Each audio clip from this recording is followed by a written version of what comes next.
తెలంగాణ ఏ కవి కూడా ఏ పాలకుడి ముందు కూడా తల వంచకూడదు అనేటటువంటి సిద్ధాంతాన్నే మనం ముందుకు తీసుకొని వెళ్ళాలి.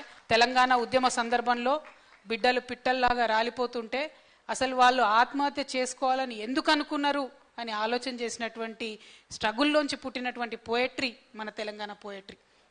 తెలంగాణ ఉద్యమం ఎందుకు అని దాని వెనుక ఉన్నటువంటి స్ట్రగుల్ని చెప్పినటువంటి పోయట్రీ మన తెలంగాణ పోయట్రీ.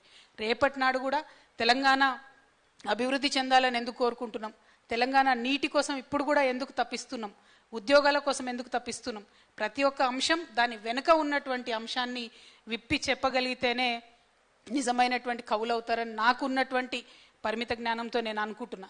బాధ్యత పెద్దది, ఏదో ఇది చిన్నది కాదు, కెరీర్ కాదు, టైంపాస్ కాదు, అవార్డు కోసమో శాల్వా కోసమో చేసేది కాదు, సమాజాన్ని మంచి తొవ్వలో నడిపేయడానికి చేయాల్సినటువంటి ప్రయత్నం. కాబట్టే కవిత్వాన్ని సీరియస్గా తీసుకోవాలి, కాబట్టే సాహిత్యాన్ని సీరియస్గా తీసుకోవాలి. వరల్డ్ క్లాస్ సాహిత్యం తెలంగాణ నుంచి రావాలనేటటువంటి అభిలాషతో ఈ కార్యక్రమాల్ని చేపట్టుకోవడం జరుగుతున్నది.